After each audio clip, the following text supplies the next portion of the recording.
जी, साथियों नमस्कार। स्वागत है आपका आपके अपने चैनल आसोजोम नॉलेज पर।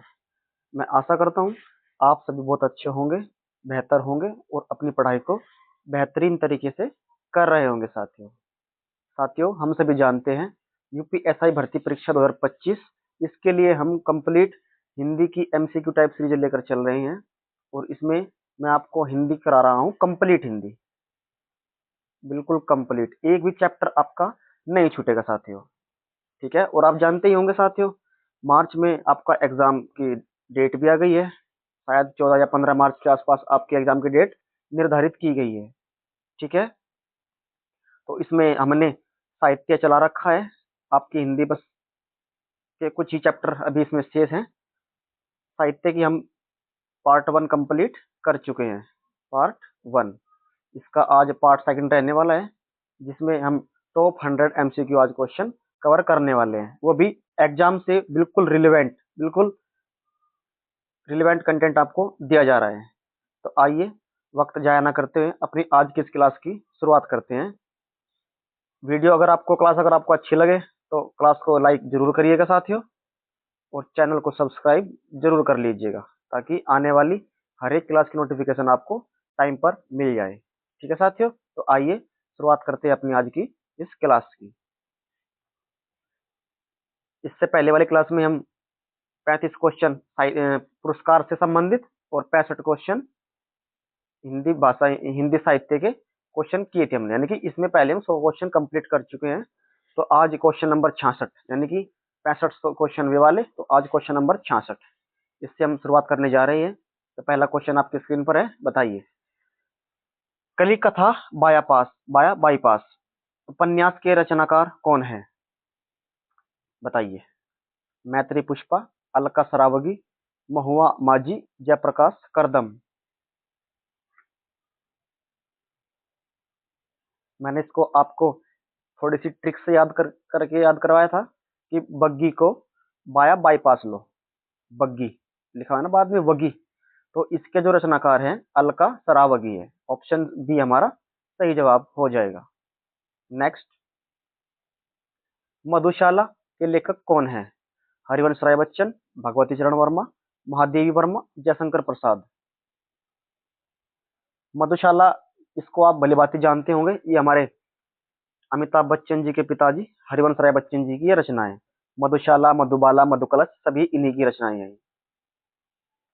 हार की जीत कहानी की रचना कहानीकार कौन है? हार की जीत एक विधा है कहानी की, तो इसके कहानीकार कौन है? बताइए। रांघे राघव, यादवेंद्र शर्मा चंद्र, कमलेश्वर या फिर सुदर्शन। सुदर्शन चक्र फेंक कर हार को जीत में बदला जा सकता है। सुदर्शन चक्र फेंककर हार को भी जीत में बदला जा सकता है। ऑप्शन डी हमारा सही जवाब हो जाएगा। फिर भी कुछ रह जाएगा काव्य कृति के लिए किन्हें कौन सा पुरस्कार प्राप्त हुआ? फिर भी कुछ रह जाएगा, ये किनकी रचना है? ये है विश्वनाथ प्रसाद तिवारी जी की रचना। विश्वनाथ प्रसाद तिवारी, और इनको इनके लिए व्यास सम्मान भी दिया जा चुका है। व्यास सम्मान, तो ऑप्शन डी हमारा करेक्ट आंसर हो जाएगा। नेक्स्ट, कानन कुसुम। कानन का मतलब क्या होता है? कानन कानन का मतलब होता है साथियों जंगल, विपिन, अरण्य, वन, ये सभी कानन के पर्यायवाची शब्द होते हैं। और कुसुम का अर्थ होता है फूल, पुष्प। कानन कुसुम के कवि कौन है? तो कानन कुसुम के जो कवि है वे है जयशंकर प्रसाद। ऑप्शन ए हमारा सही जवाब हो जाएगा। अब कैसे छूटे राम नाम रट लगी, प्रभु जी तुम चंदन हम पानी, जाकी अंग अंग बांस समानी। बताइए ये पंक्तियां किसके द्वारा रचित पद का अंश है? बताइए। ये है हमारे रैदास जी की पंक्तियां। ऑप्शन ए हमारा करेक्ट आंसर हो जाएगा। और रैदास जी का और मीराबाई जी का आपस में क्या संबंध है आपको ये भी याद रखना है। पहाड़ पर लालटेन। पहाड़ पर लालटेन किसकी रचना है? मंगलेश डबराल, केदारनाथ सिंह, आलोक धनवा, शिव प्रसाद सिंह। पहाड़ पर लालटेन जो रचना है, ये है हमारे मंगलेश डबराल जी की रचना है। ऑप्शन ए हमारा सही जवाब हो जाएगा। झरना पंत के रचनाकार कौन है? झरना के रचनाकार आप जानते ही होंगे, जयशंकर प्रसाद जी। ये झरना के रचनाकार है। इनकी रचनाएं मोस्ट मोस्ट इम्पोर्टेंट है। आशु, झरना, लहर, धुरस्वामिनी, ये इनकी रचनाएं साथियों मोस्ट मोस्ट इम्पोर्टेंट है। नेक्स्ट, हिंदी साहित्य के लिए किसे प्रथम व्यास सम्मान, पहला व्यास सम्मान जो है किसे दिया गया था? पहला व्यास सम्मान के विजेता रहे हैं रामविलास शर्मा। रामविलास शर्मा जी को पहला व्यास सम्मान दिया जा चुका है। क्वेश्चन नंबर 75, रसिक प्रिया ग्रंथ के रचनाकार कौन है? रसिक प्रिया ग्रंथ के जो रचनाकार हैं वो केशवदास जी है। Option C correct answer. अब साथियों, हमारा मकसद यही रहता है कि आपको कम समय में अधिक से अधिक कंटेंट, अधिक से अधिक एमसीक्यू क्वेश्चन की प्रैक्टिस करा दिया जाना। ठीक है। तितली के रचनाकार कौन है? आपसे गुजारिश रहेगी क्लास में अंत तक जरूर बने रहिएगा। तितली के रचनाकार कौन है? तितली के जो रचनाकार है साथियों, वो है हमारे जयशंकर प्रसाद जी। ठीक है। कंकाल भी इन्हीं की एक रचना है। अज्ञेय कृत यानी कि अज्ञेय द्वारा कृत, आंगन के पार द्वार। आंगन के पार द्वार रचना किसकी है? सच्चिदानंद हिरानंद वात्स्यायन अज्ञेय। इन्होंने आंगन के पार द्वार के लिए कौन सा पुरस्कार जीता है? इन्होंने साहित्य अकादमी पुरस्कार जीत चुका है साथियों ये, आंगन के पार द्वार के लिए। मिलन के पल केवल दो चार, विरह के कल्प अपार, यह उक्ति किस रचनाकार की है? यह उक्ति है सुमित्रा नंदन पंत जी की। Option B. हिंदी साहित्य का आदिकाल किस आलोचक की कृति है? यानी हिंदी साहित्य का आदिकाल की भी एक रचना है, और ये किस विधा की रचना है? आलोचक।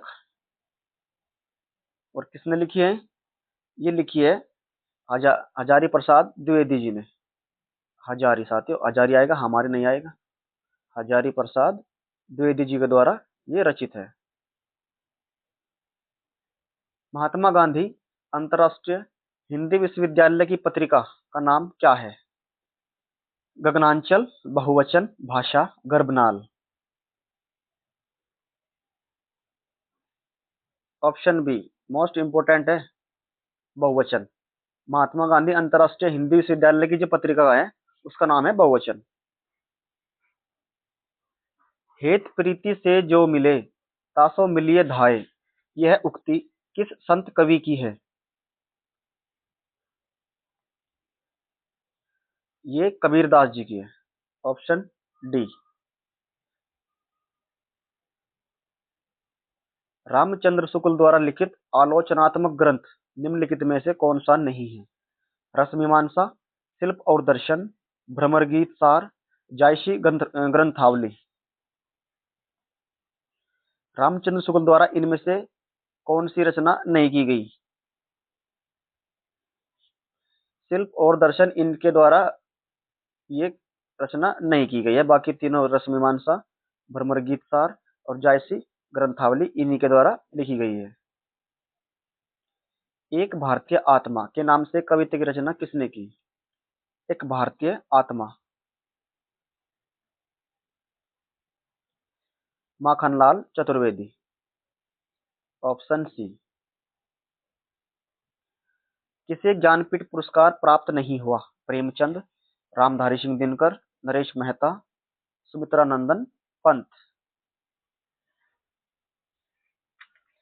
तो ज्ञानपीठ पुरस्कार इनमें से किसे नहीं दिया गया? प्रेमचंद को।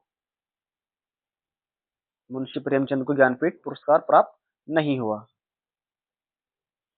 क्वेश्चन नंबर 85, पूर्व मध्यकाल का समय कौन सा माना जाता है? पूर्व मध्यकाल और एक है उत्तर मध्यकाल। उसके बाद आएगा हमारा आधुनिक भारत, यानी कि आधुनिक काल। तो पूर्व मध्यकाल का टाइम पीरियड क्या था? 1375 से 1700 ईस्वी तक। ठीक है। और 1700 से 1900 ये है हमारा उत्तर मध्यकाल। ठीक है। और 1900 से अब तक ये है हमारा आधुनिक काल। 1850 से भी अब तक भी माना जाता है आधुनिक काल को, लेकिन वो विभिन्न मतों के अनुसार है। हेरी मैं तो प्रेम दीवानी, मेरो दर्द न जाने कोई, दर्द की मारी बन बन डोलू, वैद मिलियो नहीं कोई। मैं तो प्रेम की दीवानी हूँ, मेरा प्रेम मेरा दर्द कोई नहीं जानता, दर्द की मारी बन बन डोलू, अंग अंग डोलू, वैद मिलियो ना कोई, कोई डॉक्टर कोई वैद उसे नहीं मिला। यह पंक्तियां किसकी है?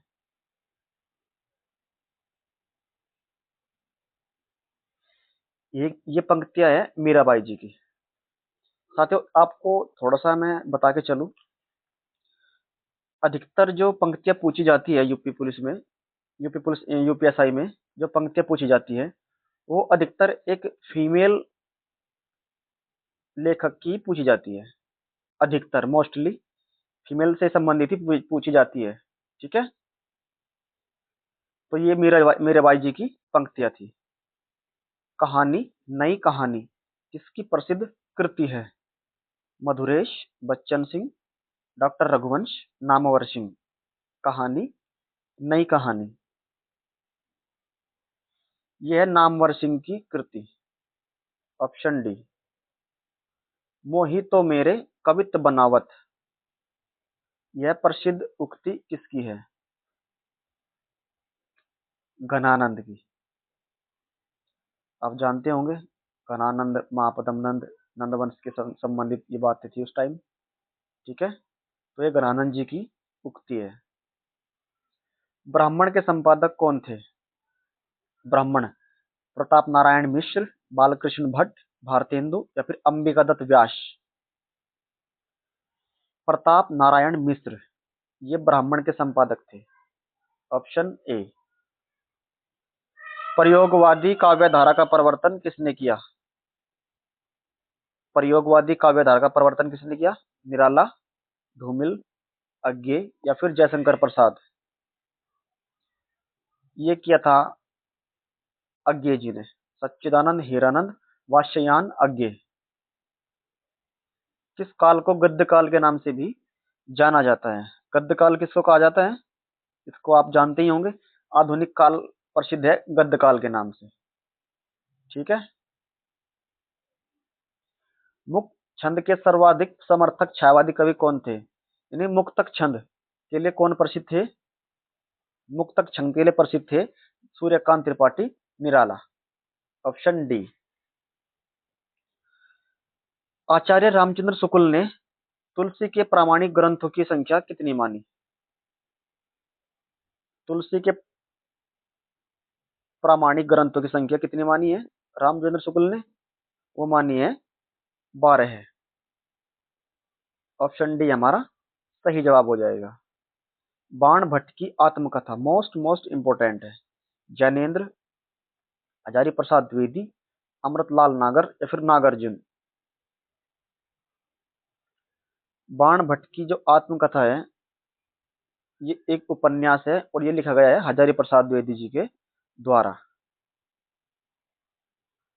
गणेश शंकर विद्यार्थी ने किस पत्र का संपादन किया? Most important. गणेश शंकर विद्यार्थी ने प्रताप पत्र का संपादन किया था। Option C. मंगलेश डबराल को किस कृति पर साहित्य अकादमी पुरस्कार प्राप्त हुआ? मंगलेश डबराल जी को। आइए के विकल्प देखते हैं कौन से हैं। पहाड़ पर, घर का रास्ता, हम जो देखते हैं, नए युग में शत्रु। तो मंगलेश डबराल जी को हम जो देखते हैं के लिए ये पुरस्कार दिया जा चुका है। कौन सा साथियों? साहित्य अकादमी पुरस्कार। और पहाड़ पर लालटेन भी इन्हीं की रचना है। तुलसीकृत विनय पत्रिका की भाषा कौन सी है? तुलसीदास जी द्वारा अधिकतर जो भाषाएं, सूरदास जी के द्वारा अधिकतर भाषाएं ब्रज भाषा में लिखी गई है, अधिकतर रचनाएं ब्रज भाषा में। और लेकिन यहाँ पर जो विनय पत्रिका की भाषा रही है, वो रही है साथियों यहाँ पर, ये भी ब्रज भाषा ही रही है। ठीक है। श्रद्धा एवं प्रेम के योग का नाम भक्ति है, यह किसका कथन है? श्रद्धा एवं प्रेम के योग का नाम ही भक्ति है, यह कथन किसका है? रामचंद्र शुक्ल का। भाई राम जी की भक्ति करने के लिए ही तो आप ऐसे ही याद कर सकते हो। ठीक है।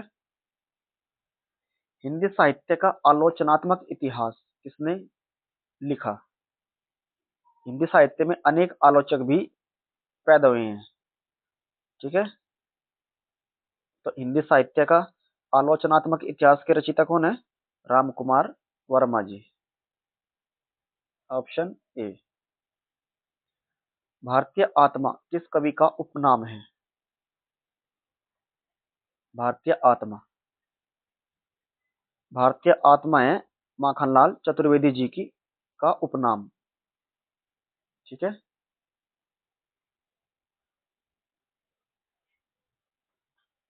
माखनलाल चतुर्वेदी। साथियों कवि के उपनाम भी परीक्षा में पूछे जाते हैं, क्योंकि बहुत इंपॉर्टेंट है साथियों, ये भी हैं। तो आपको कवियों के नाम भी याद करने हैं। जैसे रामधारी सिंह को का उपनाम क्या है? दिनकर। श्री राम वर्मा का है अमरकांत। जयशंकर साहू का प्रसाद। ठीक है। आपको ऐसे याद करने ही हैं, या फिर मैं इसकी एक छोटी सी क्लास भी इसके लिए अलग से ही लेके आ जाऊंगा। ठीक है। आइए अब नेक्स्ट क्वेश्चन पर चलते हैं। तो भारतीय आत्मा किस कवि का उपनाम है? माखनलाल चतुर्वेदी जी का। अशोक के फूल किसका प्रसिद्ध निबंध है? अशोक के फूल। अशोक के फूल एक निबंध विधा की रचना है, हजारी प्रसाद द्विवेदी जी द्वारा रचित है। हिंदी साहित्य के प्रारंभिक काल को आदिकाल नाम किसने दिया? आदिकाल किसने कहा प्रारंभिक काल को? प्रारंभिक काल को आदिकाल हजारी प्रसाद द्विवेदी जी ने ही कहा था। Option A. हिंदी की ज्ञानपीठ पुरस्कार प्राप्त सर्वप्रथम कृति कौन सी है? यानी कि ऐसी पहली रचना कौन सी है जिसको ज्ञानपीठ पुरस्कार दिया गया था? आप इस क्वेश्चन को का उत्तर आप भली भांति जानते होंगे, चिदम्बरा। ठीक है। और किसकी है साथियों ये? आपको ये भी देखना है, याद करना है। अमीर खुसरो के ढंग पर मुकरिया किसने लिखी? अमीर खुसरो के ढंग पर मुकरिया, मुकरिया भी एक हिंदी साहित्य की एक विधा ही है। ये लिखी थी भारतेंदु हरिश्चंद्र जी ने। हिंदी में तुलनात्मक आलोचना का प्रारंभ किसने किया? तुलनात्मक यानी कंपैरिजन, बताइए किसने किया था? पद्म सिंह शर्मा ने। Option B. हिंदी का प्रथम महाकाव्य किसे माना जाता है? विशलदेव रासो, खुमान रासो, पृथ्वीराज रासो या फिर परमाल रासो? पृथ्वीराज रासो को हिंदी का प्रथम महाकाव्य माना जाता है। Question number 107। ज्ञान राशि के संचित कोश का नाम साहित्य है। ज्ञान राशि के संचित कोश का नाम साहित्य है, यह किसकी उक्ति है? तो यह किसकी उक्ति है? महावीर प्रसाद द्विवेदी जी की। ऑप्शन बी हमारा सही जवाब हो जाएगा। ममता कालिया की रचना है दुखम सुखम, और ये इनका उपन्यास है। इनको कौन सा पुरस्कार प्राप्त हुआ?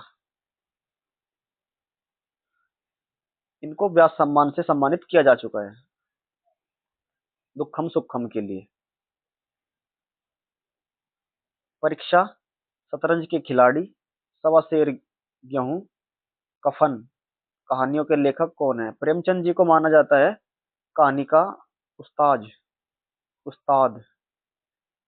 तो ये सभी किसकी रचनाएं हैं? ये सभी प्रेमचंद जी की रचना है। Option D. जैसे गबन, गोदान, ईदगाह, सभी प्रेमचंद जी द्वारा लिखी गई है। करबला के रचनाकार कौन है? करबला, मित्रों करबला भी इन्हीं की रचना है। भारतीय सांस्कृतिक संबंध परिषद की पत्रिका का नाम क्या है? सांस्कृतिक संबंध परिषद की पत्रिका, ये है गगनांचल। ठीक है, ऑप्शन सी। और ये बहुवचन किससे संबंधित है? महात्मा गांधी जी से। किस इतिहासकार ने कवियों का क्रम वर्णानुक्रम से रखा? वर्णानुक्रम यानी कि ए बी सी ऐसे, या फिर हिंदी के अकॉर्डिंग ए आ से, ठीक है ऐसे। तो वे कौन थे जिन्होंने ऐसा कालक्रम, ऐसा वर्णानुक्रम पेश किया था? वे थे हमारे, इसका राइट आंसर क्या होगा? गारसादा ताशी, ऑप्शन ए। पाली भाषा के सर्वप्रथम वैयाकरण कौन है? पाली भाषा के, आप इसमें कंफ्यूज होगे क्योंकि पाली भाषा पूछा है। और प्रथम वैयाकरण किसको कहा जाता है? पाणिनि जी को। चलो पहले आप इस क्वेश्चन का आंसर बताओ, पाली भाषा के सर्वप्रथम वैयाकरण कौन है? यह कच्चायन जी, ऑप्शन सी। ठीक है। द्विवेदी युग के प्रवर्तक निम्नलिखित में से कौन है? द्विवेदी युग के प्रवर्तक माना जाता है आचार्य जी को, आचार्य महावीर प्रसाद द्विवेदी। चीफ की दावत कहानी के रचनाकार कौन है? चीफ की दावत, चीफ की दावत इसकी रचना की है भीष्म सानी, ऑप्शन बी। आग और राग का कवि किसे कहा जाता है? आग और राग का कवि कहा जाता है जी रामधारी सिंह दिनकर को। ऑप्शन डी हमारा सही जवाब हो जाएगा।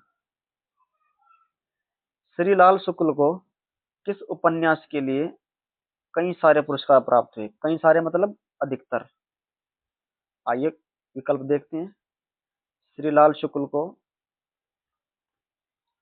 विश्रामपुर का संत, सूनी घाटी का सूरज, अज्ञातवास, या फिर राग दरबारी। राग दरबारी इन्हीं की रचना है, मोस्ट बहुत फेमस रचना है साथियों ये। और इसी रचना को बहुत सारे पुरस्कार दिए जा चुके हैं, ऑप्शन डी। असो न मन्यते कस्माद नुष्ण मनन मनलंकृति पंक्ति किस लेखक की है? असो न मन्यते कस्माद नुष्ण मनलंकृति।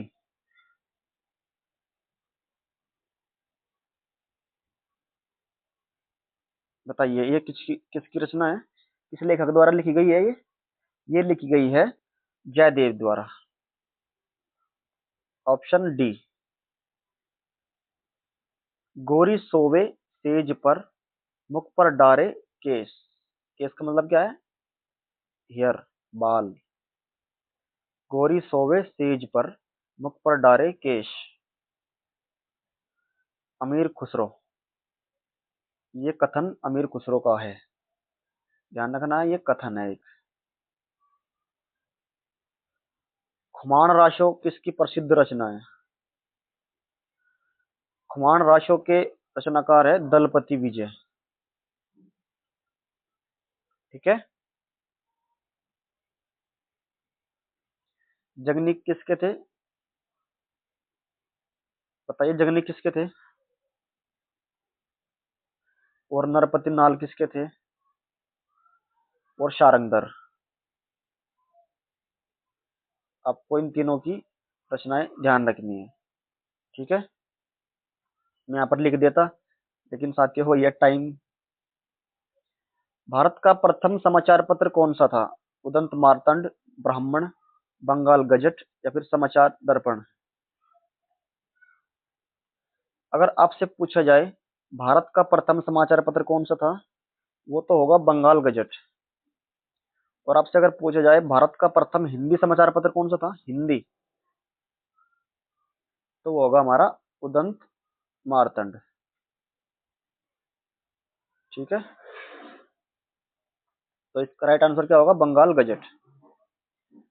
आदिकाल का संभावित समारंभ कौन सा माना जाता है? आदिकाल, आदिकाल का माना जाता है 1050 से स्टार्टिंग। ठीक है, कविता को भावयोग किसने कहा? कविता को भावयोग किसने कहा? रामचंद्र शुक्ल ने। किसे ज्ञानपीठ पुरस्कार प्राप्त नहीं है? नरेश मेहता, महादेवी वर्मा, नागार्जुन, निर्मल वर्मा। नरेश मेहता को जी दिया जा चुका है, और महादेव वर्मा जी को मिला है, निर्मल वर्मा को मिला है, लेकिन नागार्जुन को ज्ञानपीठ पुरस्कार नहीं मिला। ठीक है, तो हमारा ऑप्शन सी सही जवाब हो जाएगा। कौन सी रचना प्रेमचंद की नहीं है? गोदान गबन, सेवा सदन, शतरंज के खिलाड़ी, ये सभी रचनाएं प्रेमचंद जी की है, लेकिन टेढ़े मेढ़े रास्ते ये प्रेमचंद जी की नहीं है, बाकी तीनों प्रेमचंद जी की है। हिंदी साहित्य के प्रथम कालखंड को बीज वपन काल, प्रथम कालखंड कौन सा है? आदिकाल। और इस काल को बीज वपन काल किसने कहा? बीज वपन काल इसको कहा था महावीर प्रसाद द्विवेदी जी ने। Option D. कालिदास त्रिवेदी किसके दरबारी कवि थे? कालिदास त्रिवेदी। शाहजहां, औरंगजेब, मोहम्मद शाह रंगीला, बहादुर शाह जफर। साथियों, मुगल काल में सर्वाधिक जो हिंदू दरबारी थे वो थे औरंगजेब के शासनकाल में। ठीक है,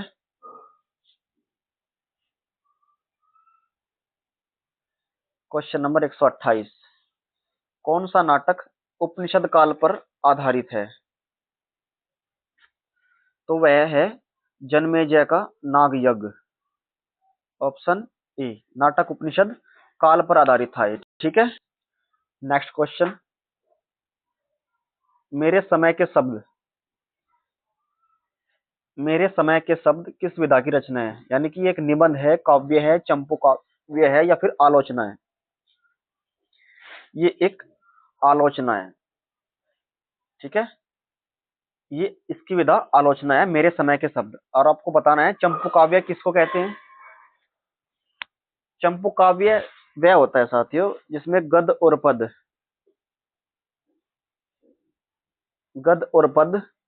दोनों के द्वारा रचना की जाती है, उसको कहते हैं हम चंपू काव्य। हीना फिल्म किस कहानी पर आधारित है? हीना एक फिल्म हुई है, तो ये किस कहानी पर आधारित है? ये आधारित है मलबे का मालिक। हीना फिल्म किस कहानी पर आधारित है? ये आधारित है मलबे का मालिक पर। ठीक है, ऑप्शन ए। नेक्स्ट, मीराबाई किसकी शिष्य थी?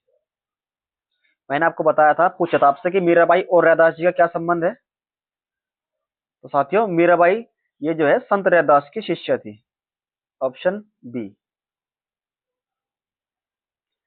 खड़ी बोली का प्रथम महाकाव्य किसको माना जाता है?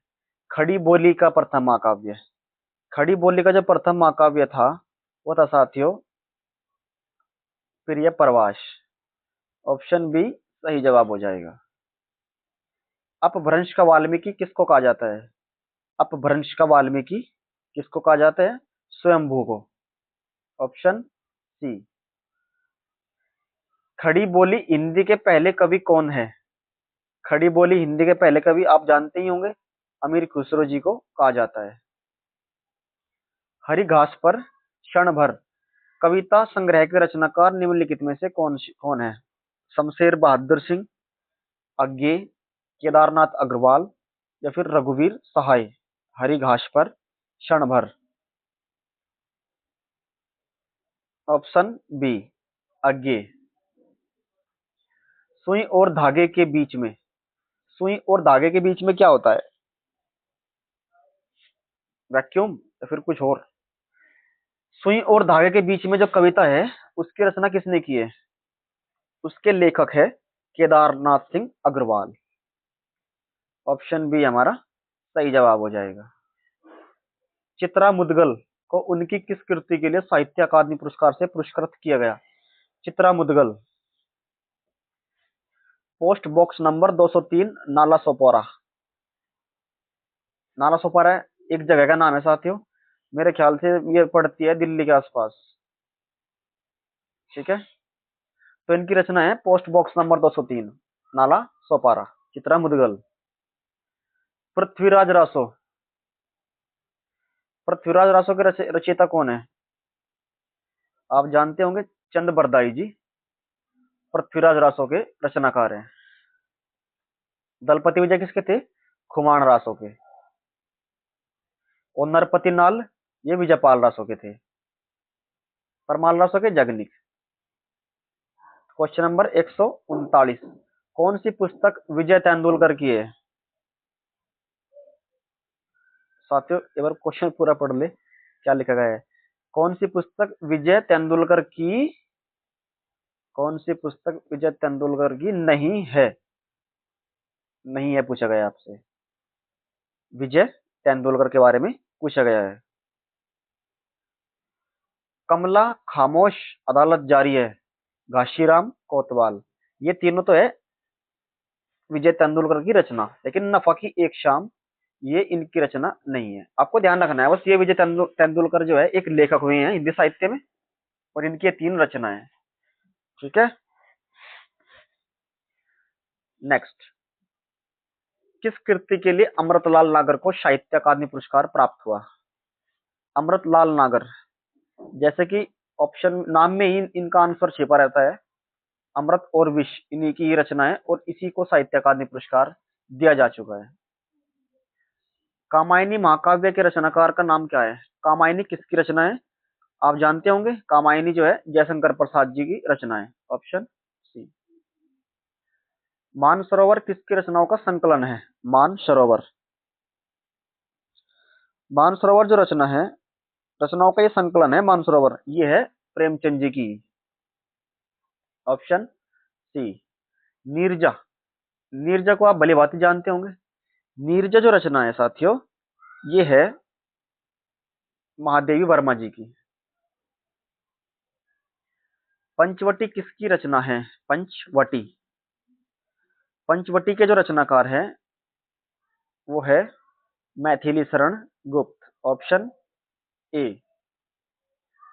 रामायण के रचयिता कौन है? रामायण के बारे में आपसे दो तीन क्वेश्चन पूछता है, आधुनिक रामायण के बारे में पूछ लेगा या फिर किसी प्रकार से और क्वेश्चन पूछ लेगा, लेकिन जो मेन रामायण है उसके रचयिता कौन है? हमारे वाल्मीकि जी, महर्षि वाल्मीकि। और आपको ध्यान रखना है, वाल्मीकि की जो वर्तनी है वो सही यही लिखी जाती है। कई बार आपसे वर्तनी में भी ये लेकर मतलब ये लिख कर दे देगा, इसकी वर्तनी बहुत अधिक पूछी जाती है। वात्स्यायन, वात्स्यायन इन्होंने कौन सी रचना की थी साथियों? कामसूत्र, कामसूत्र।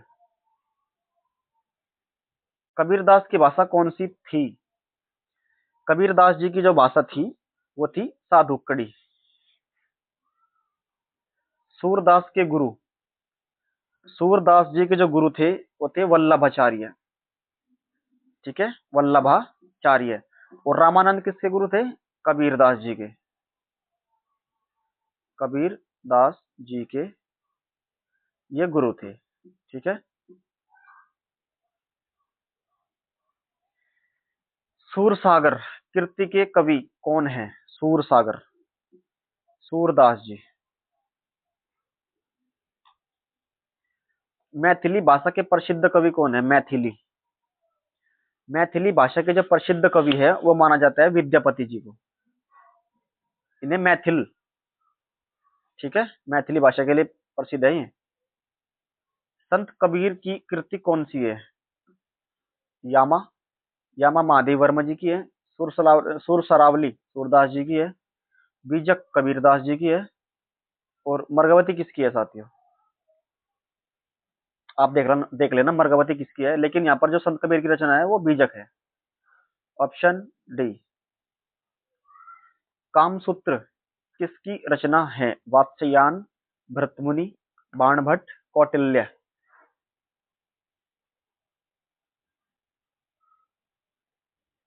बताइए। कौटिल्य अर्थशास्त्र के रचनाकार। लेकिन जो यहाँ पर कामसूत्र है ये वात्स्यायन की रचना है। इसमें साथ ही मैंने आपको इसकी पिछली क्लास में बताया था कि इसमें स्त्रियों की यौन शिक्षा से संबंधित तथ्य को दर्शाया गया है। ठीक है, यौन शिक्षा से। हिंदी साहित्य के लिए प्रथम व्यास सम्मान किसे प्राप्त हुआ? हिंदी साहित्य के लिए प्रथम व्यास सम्मान किसको प्राप्त हुआ? रामविलास शर्मा जी को। रामविलास शर्मा एक आलोचक के रूप में इन्होंने अपनी जगह बनाई थी। कीर्तिलता कीर्ति पताका यानी कि कीर्तिलता किस भाषा की रचना है? कीर्तिलता किस भाषा में लिखी गई है? कीर्तिलता लिखी गई है ये अपभ्रंश में। Option C. केंद्रीय हिंदी निदेशालय की पत्रिका का नाम क्या है? केंद्रीय हिंदी निदेशालय, इनकी पत्रिका का नाम है भाषा। और ये बहुवचन संबंधित है किससे? महात्मा गांधी जी से। और ये गगनांचल के बारे में मैंने आपको पीछे बताया था। मैंने आहुति बनकर देखा यह प्रेम यज्ञ की ज्वाला है, यह उक्ति किस रचनाकार की है? अज्ञे जी की है, ध्यान रखना है। बात बोलो, बात बोलेगी के रचनाकार कौन है? बात बोलेगी के रचनाकार है शमशेर बहादुर सिंह। Option A. खुदा बख्श, खुदा बख्श पुस्तकालय मोस्ट इंपोर्टेंट है। ये कहाँ स्थित है? खुदा बख्श जो पुस्तकालय साथी ये पटना बिहार में स्थित है। ठीक है। कवियों में राजकुमार के रूप में किसको जाना जाता है? कवियों में राजकुमार के रूप में जाना जाता है अमीर खुसरो जी को, जो खड़ी बोली के प्रथम कवि माने जाते हैं। ठीक है।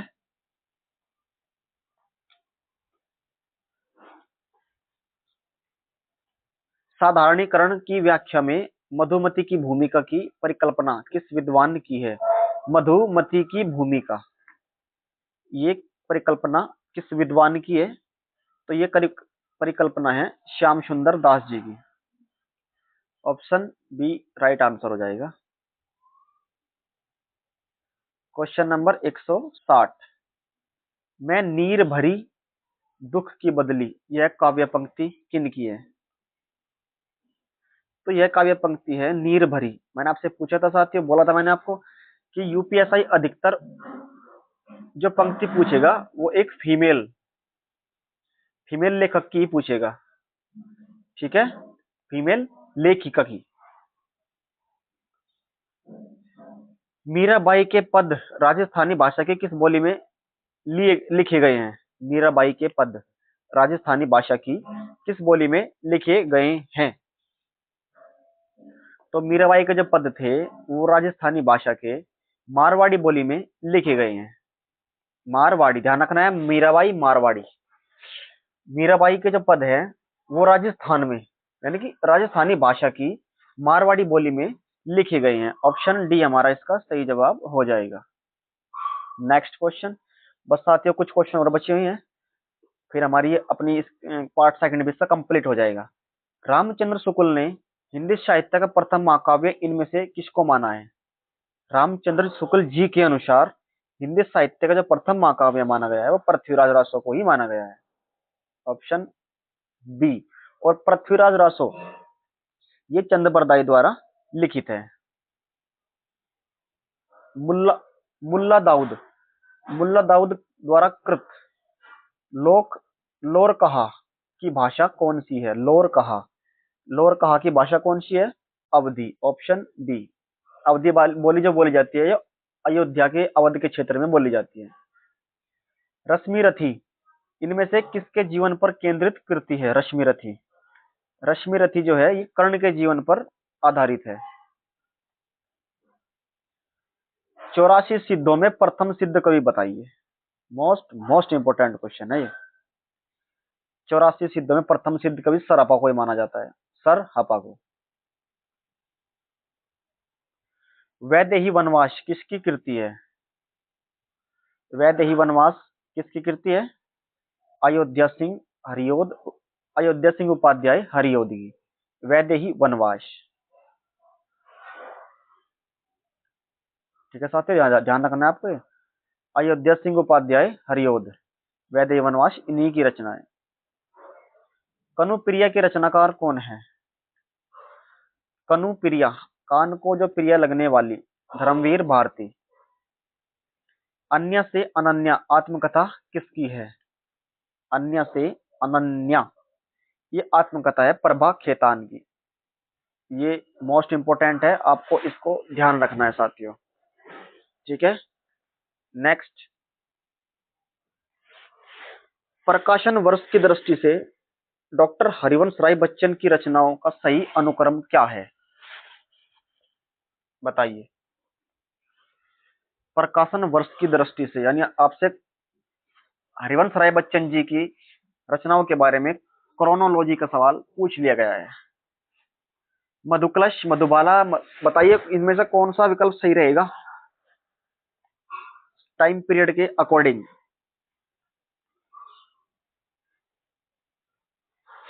जी साथियों, आपको ध्यान रखना है।